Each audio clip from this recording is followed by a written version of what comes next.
নমস্কার, সকলকে স্বাগত জানাই আজকের আরো একটি নতুন এপিসোডে। আমি দীপ চ্যাটার্জি রয়েছি আপনাদের সঙ্গে। আর আজকের এই এপিসোডে আপনাদের প্রথমেই নিয়ে চলে যাব নদিয়া জেলার নৈহাটিতে। নদিয়া জেলার নৈহাটিতে ভারতীয় জনতা পার্টির এক মণ্ডল সভাপতি যে কাজটি করে ফেলেছেন, সেই কাজটিতে আবার প্রশ্ন উঠে যাচ্ছে যে পশ্চিমবঙ্গে নারী নিরাপত্তা কোথায়? আজকে বাড়ির মা বোনেদেরকে টেনে নিয়ে আসা হবে, এমনই পরিস্থিতি কি ভারতীয় জনতা পার্টির মণ্ডল সভাপতি তৈরি করেছেন নদিয়া জেলায়? আমি দেখাবো সেই বিশেষ ভিডিও, যেখানে এক মহিলা নৈহাটি থেকে অভিযোগ করছেন যে রাত 2টোর সময় বিজেপির মণ্ডল সভাপতি ওনাকে ফোন করে বিরক্ত করছেন এবং অন্ধকারে রাত্রিবেলায় তাকে দেখা করতে বলছেন, বিশেষ সুবিধা দিতে বলছেন। এমনই চাঞ্চল্যকর অভিযোগ। হ্যাঁ, ভারতীয় জনতা পার্টি, যে ভারতীয় জনতা পার্টিতে এখনকার দিনে বিধায়ক রয়েছেন আরজি করের অভয়া দিদির মা রত্না দেবনাথ, যিনি নারী সুরক্ষার জন্য নাকি মমতা বন্দ্যোপাধ্যায়কে দায়ী করে পদত্যাগ দিতে বলেছিলেন, তিনি এই নদিয়া জেলার ঘটনাটি দেখার পরে কি পদত্যাগ দিতে বলবেন আজকের বর্তমান প্রশাসনের মুখ্যমন্ত্রীকে? নদিয়া থেকে আমি আপনাদেরকে নিয়ে চলে যাব সোজাসুজি বারাসাতে।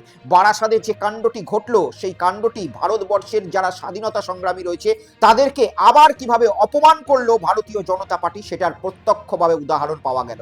নেতাজিকে অপমানের রেশ এখনো পর্যন্ত কাটেনি। এই নেতাজিকে অপমানের রেশের মধ্যেই দেখা গেল ভারতবর্ষের আরো এক স্বাধীনতা সংগ্রামী, বা বলতে পারেন বাংলার অন্যতম স্বাধীনতা সংগ্রামী তিতুমির, যিনি ব্রিটিশদের সঙ্গে আন্দোলনে নেমেছিলেন, কৃষক বিদ্রোহ করেছিলেন, সেই তিতুমিরের নামে থাকা সভাকক্ষ জেলা পরিষদের সেই নাম পরিবর্তন করে দিয়ে শ্যামাপ্রসাদ মুখার্জির নামে করা হলো। আর এটা নিয়েই আবার তীব্র বিতর্ক। শোনাবো, দেখাবো সেই সমস্ত কিছু ভিডিও আপনাদেরকে। নিয়ে চলে যাব যাদবপুরে। যাদবপুরে গতকাল রাত্রিরে একেবারে তাণ্ডব অবস্থা, এবং বাম ছাত্র সংগঠনের সঙ্গে এবিভিপি অর্থাৎ আরএসএস এর ছাত্র সংগঠনদের তুমুল বাগবিতণ্ডা, এবং সেই রাত্রিবেলাতেই পৌঁছে গেলেন সেখানে বিজেপির বিধায়িকা শর্বরী মুখার্জি। এবং শুধু তাই নয়, তিনি বললেন সারা রাত তাণ্ডব হবে, এবং তাণ্ডব দেখা গেল। এক বিজেপির বিধায়িকা প্রকাশ্যে মুখে বলে কিভাবে তাণ্ডব করলো পশ্চিমবঙ্গের এক শিক্ষা প্রতিষ্ঠানে, সেটাও আমি আপনাদেরকে আজকের এই এপিসোডে দেখাবো। পাশাপাশি আমি শোনাবো সৌরভ সিকদার, বিজেপির উত্তর দমদমের যিনি বিধায়ক, তিনি সেম সাইড গোল করে ফেলেছেন। সাংসদ সৌগত রায়কে কটূক্তি করতে গিয়ে তিনি কার্যত তাদেরই দলের যিনি সর্বোচ্চ পর্যায়ে বসে রয়েছেন প্রশাসনিক কর্তা অর্থাৎ মাননীয় শুভেন্দু অধিকারী, ওনাকেও কিন্তু খোঁচা মেরে দিলেন, এমনটাই বলছেন বিভিন্ন জায়গায় রাজনৈতিক বিশেষজ্ঞরা। দেখাবো আপনাদেরকে রাজু পাত্র, গলসির বিধায়ক, কিভাবে তাদের রাজ্যের সভাপতি শ্রমিক ভট্টাচার্যের যে বাণী রয়েছে, যে কথা রয়েছে, সেটাকেই প্রকাশ্যে না মানতে চেয়ে ডিম কাণ্ডকে সমর্থন করছেন এবং ডিম মারবেন এটাও প্রকাশ্যে বুক বাজিয়ে বলছেন। সমস্ত কিছু থাকবে আজকের এই এপিসোডে। চ্যানেলটিকে সাবস্ক্রাইব করে নিন, কিউআর কোডটি স্ক্যান করে হোয়াটসঅ্যাপ চ্যানেলে যুক্ত হয়ে যান, যাতে যে কোনো ভিডিওর নোটিফিকেশন আপনাদের কাছে সঙ্গে সঙ্গে পৌঁছে যায়। তো আসুন প্রথমেই আমরা পশ্চিমবঙ্গে এখনকার দিনে নারী সুরক্ষা কোন জায়গায় গিয়ে ঠেকেছে সেটা নিয়ে একবার আলোচনা করি, সেটা আপনাদের একবার দেখাই। কারণ সকলকেই সচেতন থাকতে হবে। বাড়িতে যদি মা বোন থাকে, আর মা বোনেদের যদি নাম্বার লোকের কাছে থাকে, বিভিন্ন জায়গায় বেরিয়ে যায়, লিক হয়ে গিয়ে থাকে, তাহলে আপনাদেরকে কতটা সচেতন থাকতে হবে এই যে ভিডিওটি আপনাদেরকে দেখাবো সেখানে বুঝতে পারবেন। নৈহাটি, এই নৈহাটি আমাদের কাছে বিখ্যাত কেন? তার কারণ হচ্ছে মায়ের জায়গা, মা কালীর জায়গা। নৈহাটির বড় মা আজকে গোটা পশ্চিমবঙ্গ ছাড়িয়ে ভারতবর্ষের কাছে বিখ্যাত হয়ে গিয়েছেন। দূর দূরান্ত থেকে সেখানে বহু মানুষ আসেন বড় মার দর্শন করতে। আর এই দেবীর জায়গা, এই পুণ্য জায়গা কিভাবে নোংরামির জন্য আজকে উদাহরণে উঠে এলো সেটা দেখাবো আজকে আপনাদেরকে এই ভিডিওতে, যেখানে দেখতে পাবেন এক ভদ্র মহিলা অভিযোগ করছেন যে বিজেপির এক মণ্ডল সভাপতি, তিনি তার প্রতিবেশী অর্থাৎ সেই মহিলার প্রতিবেশী, আর সেই মহিলা 4 তারিখের পর থেকেই উত্ত্যক্তের শিকার হচ্ছে সেই মণ্ডল সভাপতির। সেই মণ্ডল সভাপতি রাত্রি 2টোর সময় ওনাকে ফোন করছেন এবং ফোন করে তাকে চাপ দিচ্ছেন যে তার সঙ্গে সম্পর্ক তৈরি করতে হবে, তার সঙ্গে দেখা করতে হবে। এমনকি রাত্রি 2টোর সময় তাকে ডেকে পাঠানো হচ্ছে একটি নির্জন জায়গাতে, যদি তিনি না আসেন তাহলে তার সঙ্গে করা হবে ব্যাপকভাবে অন্যায়, এমনটাও তিনি প্রকাশ্যে বলছেন সেই ভদ্র মহিলাকে। সেই ভদ্র মহিলা পুলিশের দ্বারস্থ হয়েছেন, এবং শুধু তাই নয়, তিনি যখন রাস্তায় বেরোচ্ছেন তিনি নিরাপত্তাহীনতায় ভুগছেন, এমনটাও তিনি দাবি করছেন। এই দৃশ্য দেখার পরে বারবার প্রশ্ন উঠছে যে এই ভিডিওগুলো কি একবারও পৌঁছাচ্ছে না আমাদের রত্না দেবনাথের কাছে? দেখাবো আপনাদেরকে কি অভিযোগ করছেন মণ্ডল সভাপতির বিরুদ্ধে সেই ভদ্র মহিলা। দেখুন। এই নাম্বারটা ভালো করে, এই নাম্বারটা থেকে আমাকে রাত্রি 1টার পরে ফোন করা হয়েছে। কবে? পরশুদিন, তার আগের দিন। কেন ফোন করা হয়েছে? আমি চিনিও না, ভদ্রলোককে জানিও না। উনি আমাকে ফোন করে বলছেন ভালো আছো? আমি বললাম হ্যাঁ ভালো আছি। বললো আমি একটু গল্প করবো। আমি বললাম আমার এখন রাত্রি 1টার সময় গল্প করার সময় কি? একজন ভদ্রলোক আরেকজন ভদ্রলোককে কি রাত্রি 1টার সময় ফোন করে? উনি বললো না, আমি এখন আপনার সাথে একটু গল্প করবো। আমি বললাম আমার এখন সময় নেই। বলছে আপনি যতবার ফোন কাটবেন আমি ততবার আপনাকে ফোন করবো। নাম কি বা পরিচয় জানেন কিছু? আমি তাকে জিজ্ঞাসা করলাম আপনার নাম? বলছে আমি যাযাবর, আমার কোনো বাড়ি নেই, আমার কোনো কেউ নেই।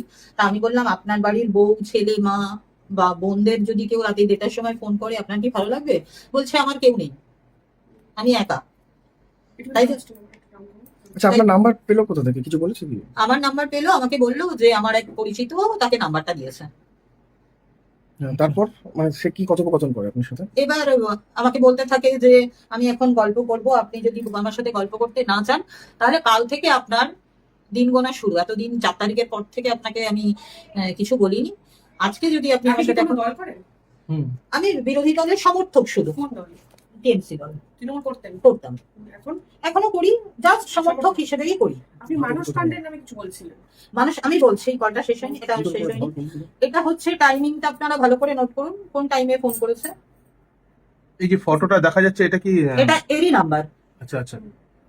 আমি যখন নাম্বারটা সেভ তোমার নাম্বার। করেছিলাম তখন এই ফটোটাই এসেছিল। আচ্ছা, এবার অন্য কি আছে আপনার, আর কিছু কি আছে? তারপর আমি বলছি, আপনি কলের টাইমিং গুলো খালি দেখবেন। মানুষ পান্ডে আমাকে সেই টাইমে, সেই সময় যেই সময় আমার কলিংটা আসছিল সেই সময় মানুষ পান্ডে আমাকে হোয়াটসঅ্যাপে ফোন করে। মানে নৈহাটির বিজেপির যিনি প্রেসিডেন্ট মন্ডল 3-এর। আমি সেটা বলতে পারবো না, আমার পাশের বাড়ির ছেলে, আমি এটুকু বলতে পারবো। আমার পাড়ার ছেলে নির্জন, ওখানে অনেক ফাঁকা বাড়ি আছে, তো উনি আমাকে বললো যে তুই একটু এখানে আয়, গল্প করবো। কখন? 8 ঘন্টা, রাত্রি 2টোর সময়। মানে কে আপনাকে বললো? ডাকছে? তাপস পান্ডে, মানুষ পান্ডে। মানুষ পান্ডে আপনাকে ডাকছে আমাকে ডাকছে রাত্রি 2টোর সময়? রাত্রি 2টোর সময়। মানে কি জন্য ডাকছিল? তা আমি ওকে বললাম রাত্রি 2টোর সময় তুই আমাকে কিসের জন্য ডাকছিস? ও আমাকে বলছে গল্প করব, রাজনীতি বাদ দে, বন্ধুত্ব, তোর সাথে আমার একটা আলাদা বন্ধুত্ব আছে, একসাথে পড়াশোনা করেছি, স্কুল করেছি, স্কাউট করেছি, জিম করেছি, সবকিছু করেছি, তুই আয় না একটু গল্প করবো। 8 ঘন্টা, বেশি না, 8 ঘন্টা। আমি বললাম দেখ, আমার পাড়ার প্রত্যেকটা বাড়িতে সিসিটিভি ক্যামেরা লাগানো আছে, আজকে যদি তুই একটা বিপদে পড়তিস, তোর যদি কোনো একটা অ্যাক্সিডেন্ট হতো, আমি অবশ্যই যেতাম, কিন্তু তুই আমাকে যেইভাবে ডাকছিস সেইভাবে আমার পক্ষে এখন আর বড়পুকুরের সামনে যাওয়া সম্ভব না। তো বলছে তুই কাজটা ঠিক করলি না, আমি এখানে দাঁড়িয়ে আছি, তুই শিগগিরই আয়, যদি না আসিস তাহলে খুব খারাপ হবে, কাল থেকে তো রাস্তায় বেরোনো বন্ধ হয়ে যাবে। এরকম তখন বললাম তুই যখন এতগুলো কথা বলছিস তাহলে আমি কিন্তু এক্ষুনি থানায় ফোন করবো। ও বললো থানা, পুলিশ, প্রশাসন, সরকার, দল, নৈহাটি সব আমি আমার পকেটে নিয়ে ঘুরি, তুই এক্ষুনি ফোন কর। মানে নৈহাটি পকেটে নিয়ে ঘোরে এরকম বলছে? হ্যাঁ, পকেটে নিয়ে ঘুরি। শুনলেন আপনারা, দেখলেন আপনারা, বড় চিন্তার বিষয়, বড় মারাত্মক বিষয়। রাত্রি 2টোর সময় হয়তো পান্ডে বাবুর একটু শরীরে জ্বালাতন উঠেছে, আর পান্ডে বাবু মনে করলেন যে আমার বাড়ির পাশে যে ভদ্রমহিলাটা ছিলেন একসময়, যার সঙ্গে আমি কলেজে পড়াশোনা করেছি, সেই ভদ্রমহিলা তো একসময় তৃণমূল কংগ্রেসের সমর্থক ছিলেন, তাই আজকে হয়তো পান্ডে বাবু লাইসেন্স পেয়ে গিয়েছেন তাদের সরকার আসার পরে, যে তাকে রাত্রি 2টোর সময় ডাকা যেতেই পারে, আর সরকার, পুলিশ, প্রশাসন কেউ তার কিচ্ছু বিগড়াতে পারবেন না, এমনটাই ওই ভদ্রমহিলা অভিযোগ করলেন। আপনারা শুনতে পারলেন। আজকে বর্তমানে পরিবর্তনের সরকারের পরে কি এই রাজ্যে যারা বিরোধী মনস্ক রয়েছেন, সরকারের যে দল রয়েছে সেই দলের বিরোধী মত পোষণ করে থাকেন, তাদের জন্য রাজ্যটা এতটাই অসুরক্ষিত হয়ে উঠবে যে রাত্রি 2টোর সময় বাড়ির মহিলাদেরকে নিয়ে টানাটানি করবে কোনো এক মণ্ডল সভাপতি, আর সেই মণ্ডল সভাপতির বিরুদ্ধে এখনো পর্যন্ত কোনো রকম কারবাই হবে না, এখনো পর্যন্ত সেই মণ্ডল সভাপতিকে গ্রেপ্তার করা হবে না। এ তো বড় আশ্চর্যের বিষয়। আর এটা যদি একেবারেই প্রশ্রয় দিতে থাকে বর্তমান সরকারের যারা লোকজন রয়েছে, তাহলে তো সেই রকম ঘটনা আজকে গোটা পশ্চিমবঙ্গ জুড়ে বিভিন্ন জায়গায় ঘটতে শুরু করবে। আর এই ঘটনা বাংলার নারী সুরক্ষার জন্য যথেষ্ট পরিমাণে সুখকর হতে পারে না। এই পান্ডে বাবু, যিনি নিজে একজন উত্তরপ্রদেশের কালচার, আর সেই উত্তরপ্রদেশের কালচারই কি পশ্চিমবঙ্গে তিনি স্থাপনা করতে চাইছেন, যে রাত্রি 2টোর সময় যাকে খুশি তাকে উঠিয়ে নিয়ে আসা যাবে এবং এই রাজ্যেই সেই ধরনের ভয়াবহতা কায়েম করা যাবে? আমাদের রাজ্যের বর্তমান মাননীয় মুখ্যমন্ত্রী শুভেন্দু অধিকারী মহাশয়, তিনি তো সব সময় বলেন যে নারী সুরক্ষায় নাকি তার সরকারের সব থেকে প্রধান লক্ষ্য। আর দিনের পর দিন এইভাবে পশ্চিমবঙ্গে দৃশ্য ভেসে আসছে যেখানে নারীদের সঙ্গে সব সময় এই ধরনের অসুরক্ষাজনিত কাজ হচ্ছে। বিশেষ করে আবার ভারতীয় জনতা পার্টির সঙ্গে যারা যুক্ত রয়েছেন তাদেরকেই এই সমস্ত বিষয়ে অভিযুক্ত পাওয়া যাচ্ছে। এই তো গতকালের ঘটনা, আরজি করের ঘটনা নিয়ে আমরা দেখেছিলাম কি ভয়াবহতা, কি আন্দোলন চারিদিকে ভারতীয় জনতা পার্টির সৃষ্টি করেছিল। এমনকি আরজি করের নিহত তরুণী অভয়া দিদির মা, তিনি তো রাজনীতিতে নেমে গেলেন, স্বয়ং মাননীয় তৎকালীন মুখ্যমন্ত্রী মমতা বন্দ্যোপাধ্যায়ের পদত্যাগ চাইলেন, রাস্তায় তাকে চুলের মুঠি ধরে নামাবেন এমন কথা বললেন। অথচ তার সরকার যখন চলছে তখনই গতকাল দেখা গেল মালদার মেডিকেল কলেজে সেই একই ধরনের ঘটনা। মালদার মেডিকেল কলেজের এক মহিলা নিরাপত্তা রক্ষী, তার সঙ্গে সেই মেডিকেল কলেজেরই এক সুপারভাইজার দিনের পর দিন তার চাকরি খেয়ে নেব এমন ভয় দেখিয়ে শোষণ করে আসছিল, তার শারীরিক নির্যাতন করে আসছিল। একেবারে চুপ করে বসে রয়েছেন আজকে রত্না দেবী তিনি বলছেন না যে ওটাও একটা সরকারি প্রতিষ্ঠান ছিল, আর পূর্বতন সরকারে যেমন সরকারি প্রতিষ্ঠানে কোনো মহিলার সঙ্গে দুষ্কর্ম হওয়ার জন্য মুখ্যমন্ত্রী দায়ী থাকতেন, আজকের প্রশাসনে কে দায়ী রয়েছেন এটা তো প্রশ্ন করবেই বাঙালিরা, এটা তো জানতেই চাইবে রত্না দেবীর কাছে। আজকের বর্তমান মাননীয় মুখ্যমন্ত্রীও তো যখন বিরোধী দলনেতা ছিলেন তিনি বলেছিলেন আমরা সরকারে এলেই সকালে জমা বিকালে খরচ করে দেবো।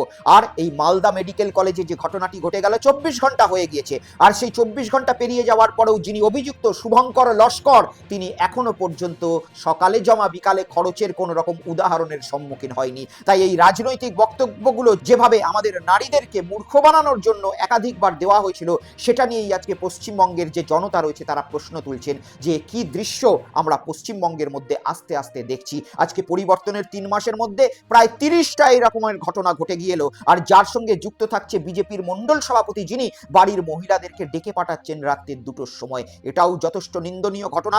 দেখার বিষয় থাকবে যে রাজ্যের মাননীয় মুখ্যমন্ত্রী এবং তার প্রশাসন কি ব্যবস্থা নেন ওই মণ্ডল সভাপতির বিরুদ্ধে, এবং এটাও দেখার বিষয় থাকবে যে ভারতীয় জনতা পার্টির সভাপতি মাননীয় শ্রমিক ভট্টাচার্য তার দলের পক্ষ থেকেই এই যে পাণ্ডে বাবু রয়েছে তার বিরুদ্ধে কি ব্যবস্থা নিয়ে থাকেন।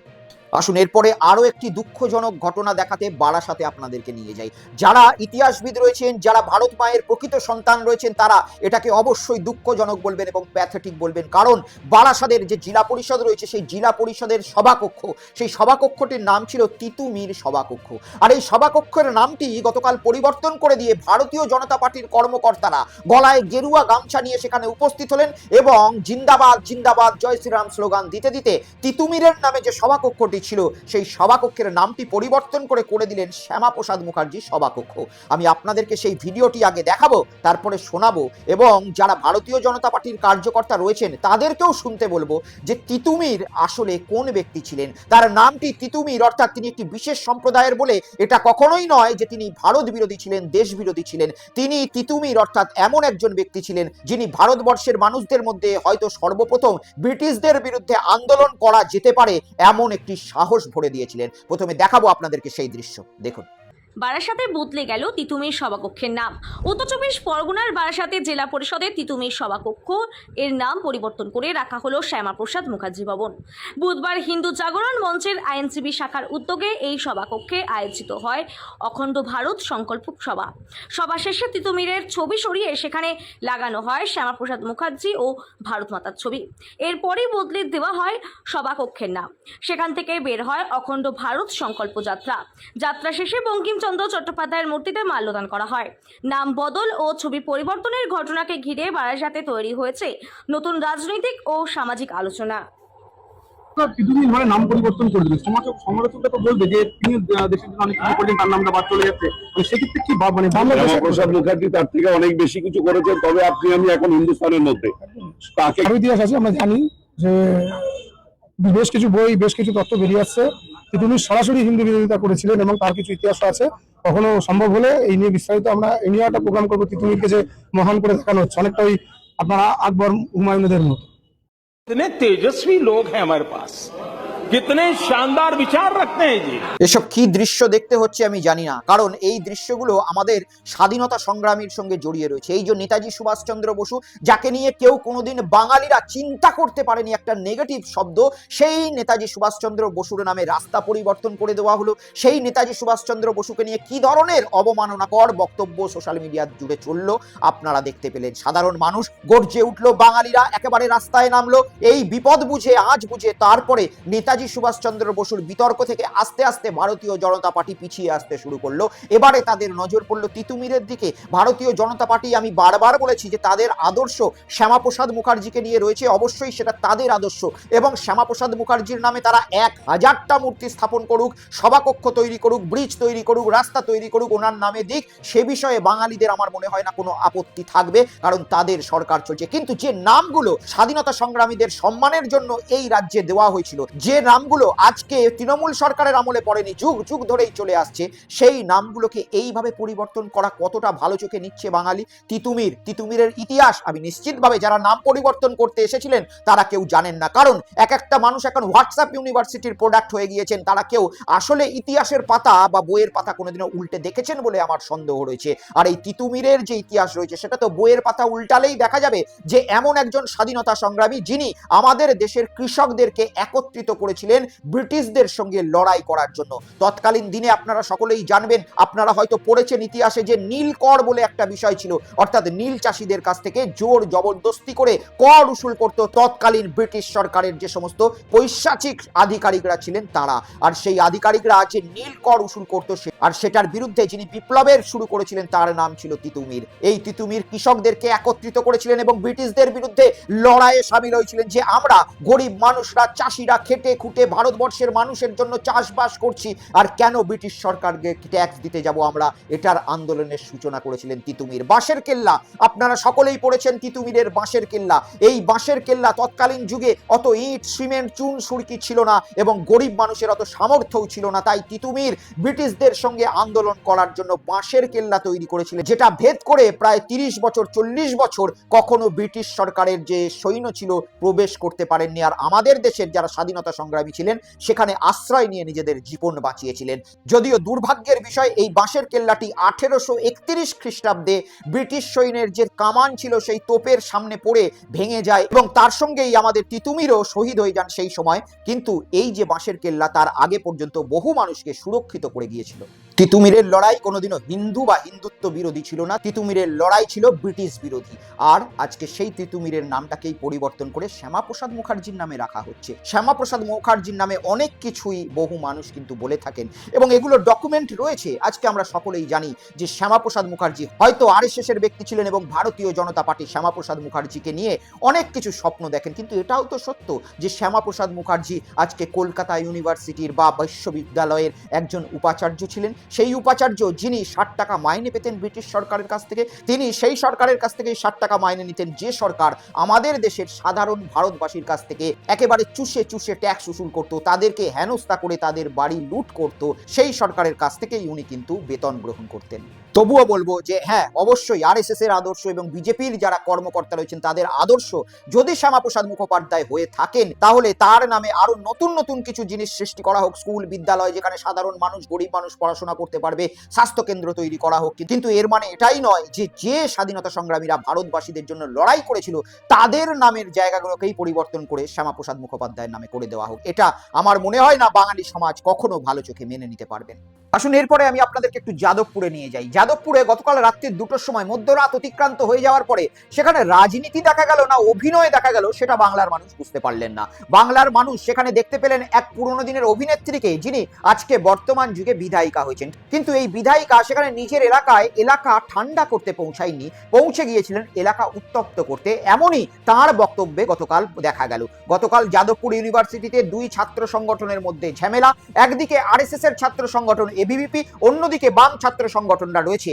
আর একটি জেনারেল বডির মিটিংকে ঘিরে এই যে ঝামেলা, এই ঝামেলা ব্যাপক পরিমাণে বেড়ে গেল। কিন্তু এই ঝামেলায় ইন্ধন যোগাতে ঢুকলেন কি যাদবপুর এলাকার যিনি বিধায়িকা রয়েছেন সর্বরী মুখোপাধ্যায়। আমি দেখাবো আপনাদেরকে একজন বিধায়িকা হয়ে কিভাবে প্রকাশ্যে এই রাজ্যের আইন শৃঙ্খলাকে বুড়ো আঙুল দেখিয়ে তিনি তাণ্ডব করার কথা বললেন গতকাল মধ্যরাত্রে। দেখুন।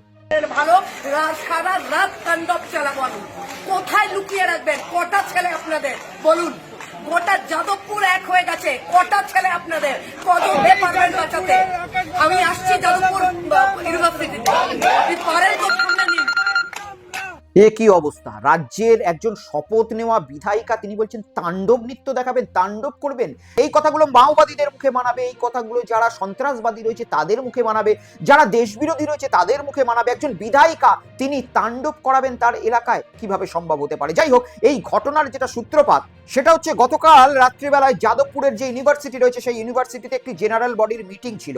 আর এই জেনারেল বডির মিটিংয়ে এই বামপন্থা ছাত্র সংগঠনদের সঙ্গে ABVPর ঝামেলা, ABVPর ঝামেলার মধ্যে বিধায়িকা শর্বরী মুখোপাধ্যায়, যিনি বিজেপির বিধায়ক, তিনি কি করছেন সেটা নিয়ে কিন্তু উঠছে প্রশ্ন। কারণ এবিভিপি অর্থাৎ এই ছাত্র সংগঠন আরএসএস এর ছাত্র সংগঠন, আর রাজ্যের মাননীয় বিজেপির সভাপতি যিনি রয়েছেন শ্রমিক ভট্টাচার্য, তিনি তার বক্তব্যে বারবার ছাতি চওড়া করে বলেছেন যে বিজেপির কোনো ছাত্র সংগঠন নেই, বিজেপির কোনো শ্রমিক সংগঠন নেই। আর যে দলটার কোনো ছাত্র সংগঠন নেই, কোনো শ্রমিক সংগঠন নেই, সেই সংগঠনের ঝামেলাতে শর্বরী দেবী একেবারে বিশেষ কিছু বিজেপির কার্যকর্তাদের নিয়ে সেখানে তাণ্ডব করতে কিভাবে পৌঁছে গেলেন, এটা নিয়ে কিন্তু উঠছে ব্যাপক হারে প্রশ্ন।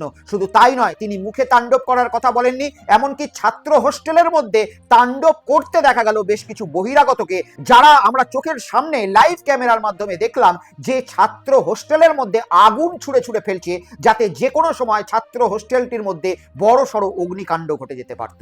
দেখুন।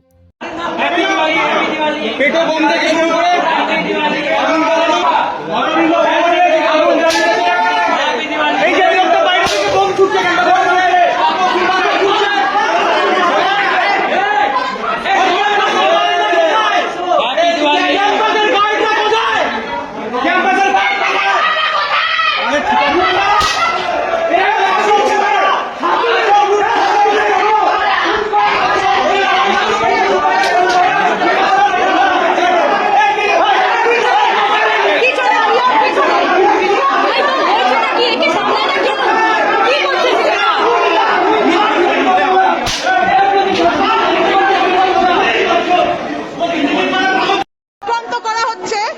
আপনারা যারা এই ভিডিওটা দেখছেন, দিকে আগুন ভিতরে ছুড়ে দেওয়া হচ্ছে, ভিতরে ছুড়ে দেওয়া হচ্ছে। একটা ইউনিভার্সিটি স্পেস এটা। এই রাজ্যে পরপর দুদিন দুটো অগ্নিকাণ্ড আমরা দেখেছি। একটা তারাপীঠে, সেখানে একটা অগ্নিকাণ্ড দেখলাম তারাপীঠের হোটেলে, গতকাল আমরা দেখলাম নিউ মার্কেটের হোটেলে একটি অগ্নিকাণ্ড, আর এই অগ্নিকাণ্ড গতকাল রাত্রে যাদবপুর হোস্টেলেও দেখা যেতে পারত, যেখানে প্রকাশ্যে কারা বহিরাগত এসে এই জায়গায় হোস্টেলে আগুন ছুঁড়ে ছুঁড়ে দিচ্ছে। আর শর্বরী দেবী সেখানকার বিধায়িকা এই বিষয়টাকে ঠান্ডা করার যার কথা, তিনি একেবারে সিনেমা আর্টিস্টের মধ্যে, যদিও তিনি অভিনেত্রী, তিনি অভিনয় করতেন, সেইভাবে গলাবাজি করে বললেন যে আমি তাণ্ডব দেখিয়ে দেবো। শুধু তাই নয়, এখানে আরো তিনি বক্তব্য দিয়েছেন। এই বক্তব্যের মধ্যে ওনার রাজনীতি কম, পিছনের দিনের অভিনয়টা বেশি প্রতিফলিত হলো। দেখুন। মতন নিয়ম মতন তাদেরও রাজনীতি করবার অধিকার আছে। এইটা যে আমরা মেনে নিলাম, আমরা অন্যায় করলাম, তাই তো? জিজ্ঞেস করছি সুজন চক্রবর্তী এবং সৃজন ভট্টাচার্যকে, আজকে আপনারা জানেন না যে ইউনিভার্সিটি মেনে নিয়েছে যে ইউনিভার্সিটির অন্তর্ভুক্ত কোনো ইউনিয়ন থাকতে পারবে না। কোথায় কাগজটা, কোথায়? কোনো ইউনিয়ন নেই। আমি কাগজটা দেখাচ্ছি, কোনো ইউনিয়ন নেই। আমাকে ওই ছবিগুলো দিতে হবে। তারপরেও কি করে জিবি ডাকা হয়েছে? কে ডেকেছে জিবি? আমি সৃজন ভট্টাচার্যকে জিজ্ঞেস করছি, কে ডেকেছে জিবি? কারা ডেকেছে জিবি? হ্যাঁ, দেশ বিরোধী স্লোগান, দেশ বিরোধী স্লোগান, ইন্ডিয়ান আর্মি রেপ আস। হ্যাঁ, একথা বলবার সাহস কারা দেখাচ্ছে? টুকরে টুকরে গ্যাং যারা যারা এখানে এসে আল আফজল তেরে সাথ রহেঙ্গে, হ্যাঁ, এই ধরনের কথা যারা বলে, দেশ কো টুকরে করেঙ্গে ইনশাআল্লাহ। ইনশাআল্লাহ কি মনে করেছেন যাদবপুরটাকে? কি মনে করেছেন আপনারা এই ইউনিভার্সিটিটাকে নকশাল এবং দেশ বিরোধী শক্তি, মাওয়িস্ট এবং এদের দিয়ে আপনারা ভর্তি করে রাখবেন? ভেবেছেন? এটা কোথাও চলবে না, এটা বলে রাখলাম। যাদবপুরে তো নই। আপনারা জানেন না যে 352টা বুথে একটা বুথ জিতেছে সিপিএম? তাই জ্বালা লাগছে না? জ্বালা লাগছে আপনাদের? বাচ্চা বাচ্চা ছেলেগুলোকে ছোট লোক বলছে, সিভিল ক্লাস বলছে। বাহ সৃজন, বাহ বাহ, লজ্জা লজ্জা লজ্জা সৃজন। আপনাদের সমস্ত লোক সিভিল ক্লাস বলছে আমাদের ছেলেদের। वाह क्या एक्टिंग कर रहा है। অভিনয়ের জন্য ওনাকে 10-এ 8 দেব, একটু নাম্বার কাটবো ওভার অ্যাক্টিং এর জন্য। এবং রাত্রিবেলায় অত ঝামেলার মধ্যেও আমাদের প্রিয়, আমার অত্যন্ত প্রিয় অভিনেত্রী শর্বরী দিদিমণি, তিনি কিন্তু মেকআপটা করে গিয়েছেন। এটা একটা আশ্চর্যের বিষয়। আমাদের বাড়ির মহিলারা যেখানেই কোথাও পৌঁছাক, মেকআপটা কিন্তু করতে ভুলবেন না। এমনকি শ্রাদ্ধ অনুষ্ঠানেও মেকআপ কিন্তু মহিলারা করতে ভোলেন না। শর্বরী দেবীও একজন অভিনেত্রী ছিলেন, তিনি কিন্তু মেকআপটা করতে ভোলেননি। কিন্তু এই যে বক্তব্য তিনি দিলেন, এই বক্তব্যের মধ্যে রাজনীতি কম, অভিনয় জগতের ছোঁয়া কিন্তু বেশি লক্ষ্য করতে পারা গেল। আর উল্টো দিকে যে ঘটনা যাদবপুর ইউনিভার্সিটিতে, সেটা বারবারই হয়ে থাকে। যাদবপুর ইউনিভার্সিটিতে ছাত্র সংগঠন, বামপন্থী ছাত্র সংগঠন যারা রয়েছে, তারা ধোয়া তুলসী পাতা নয়, দুধ একবারে মুখে দিয়ে খেতে জানে না, এই ধরনের ছাত্রছাত্রীও নয়। তারাও কিন্তু যথেষ্ট পরিমাণে কি ধরনের কাজ যাদবপুর ইউনিভার্সিটির মধ্যে করে বেড়ায় সেটা সকলেই জেনে থাকে। আর এই ধরনের যারা নেলিন শেখানো বাচ্চারা রয়েছে, সেই মাকু বাচ্চারা দিনের পর দিন কিন্তু যাদবপুর ইউনিভার্সিটিকে অস্থির করে রেখে দিয়েছে। এক সময় আপনাদের মনে পড়ে থাকবে যে এই যাদবপুর ইউনিভার্সিটিতেই তৎকালীন শিক্ষামন্ত্রী বার্ত বসুকে কার্যত এরা প্রাণে পর্যন্ত মেরে দিত, যদি সেদিন পুলিশ বার্ত বসুকে সেখান থেকে সরিয়ে না নিয়ে যেত। তাই এই যাদবপুরের যারা মাও মাকু বাচ্চারা রয়েছে, এরাও খুব একটা সাধু পুরুষ নয়। এদের সঙ্গে যে ট্রিটমেন্টই করা হয়েছে সেটা নিয়েও কোনো রকম কথা বলার কিছু নেই। কিন্তু রাজ্যে এই ধরনের অশান্তি আমরা পছন্দ করি না, এবং রাজ্যের একজন বিধায়িকা যিনি প্রকাশ্যে সেই জায়গায় তাণ্ডব করার কথা বলবেন, আর হোস্টেলের মধ্যে বহু নিরীহ মানুষ আটকা পড়ে কার্যত অগ্নিদগ্ধও হয়ে যেতে পারে, এটাকেও সমর্থন করা যেতে পারে না। আদতে নিজেদের মধ্যেই লড়াই। বামপন্থীরাই যারা একসময় এই রামপন্থীদেরকে এনেছে, আর সেই বামপন্থীরাই আজকে রামপন্থীদের জ্বালাতে এই ধরনের ঝামেলায় পড়ছে, সেটা তাদের ঘরের বিষয়, তারা ঘরের মধ্যে মেটালেই হয়। আমাদের বঙ্গবাসীর এর মধ্যে বেশি কোন আর ঢুকে লাভ নেই। আমি আপনাদেরকে এরপরে নিয়ে চলে যাব সৌরভ শিকদারের এক বক্তব্য শোনাতে। সৌরভ শিকদার, যিনি উত্তর দমদমের বিধায়ক, তিনি গতকাল একটি মন্তব্য করেছেন, যে মন্তব্যটিতে তিনি সৌগত রায়ের এগেনস্টে যে দুর্ব্যবহার কলকাতা বিমানবন্দরের কাছে করা হয়েছিল, সেই দুর্ব্যবহারকে সমর্থন জানিয়ে, অর্থাৎ সেই দুর্ব্যবহারের ঘটনাকে উল্লেখ করতে গিয়ে তিনি বললেন যে একজন ব্যক্তি যাকে হাত পেতে টাকা নিতে দেখা গেছে ক্যামেরায়, সেই ব্যক্তির সঙ্গে সাধারণ মানুষ এগুলো তো করবেই। আর এই বক্তব্যটা যখন তিনি দিচ্ছেন, বিশ্বাস করুন আমার মাথায় একটি ছবি ভেসে উঠছে। আর এই বক্তব্যের সাথে সাথে আমার এটাই মনে হলো যে সৌরভ শিকদার মাননীয় বিধায়ক মহাশয় সম্ভবত সেম সাইড গোল করে ফেললেন। শোনাবো প্রথমে উনি কি বলেছেন, দেখুন। দেখুন, সৌগত রায়ের মতো আজকের দিনে পশ্চিমবঙ্গের রাজনীতিতে অপ্রাসঙ্গিক একটা লোকের পেছনে নষ্ট করার মতো এত সময় আমার নেই, কিন্তু উনি দীর্ঘদিন এখানকার সাংসদ, সুতরাং এখানে উনি যা পাপ করে গেছেন এটা তার প্রতিফলন। এই এয়ারপোর্ট এলাকায় প্রত্যেকটা হকারের কাছ থেকে যেভাবে তোলা হয়েছে, তার লোকজন এখানে যেভাবে ট্যাক্সি সিন্ডিকেট চালিয়েছে, এখানে রাতে নামলে একটু রাত হয়ে গেলে যেভাবে গ্রাহকদের কাছ থেকে জোর করে টাকা আদায় করা হয় সিন্ডিকেটের নাম করে, এখানে প্রত্যেকটা যারা ছোটখাটো ব্যবসা করে তাদের কাছ থেকে যেভাবে টাকা নেওয়া হয়েছে, তারা বিক্ষোভ দেখাতে গেছিলেন। তারা এতদিন ভয়ে চুপ করে থাকতেন। আমাদের মুখ্যমন্ত্রী যেদিন থেকে ভয় আউট ভরসা ইনের স্লোগান দিয়েছেন এবং সেটা করে দেখিয়েছেন, মানুষের মধ্যে থেকে ভয় বেরিয়ে গেছে, মানুষ অন্যায়ের প্রতিবাদ করছে। একটা লোক যাকে ক্যামেরাতে হাত পেতে টাকা নিতে দেখা গেছিল, তাকে চোর না বলে কি বলা উচিত আপনারাই সাজেস্ট করে দিন। তাকে চোর না বলে, ঘুষখোর না বলে কি বলা উচিত? সাধু মহাত্মা কিছু বলা উচিত?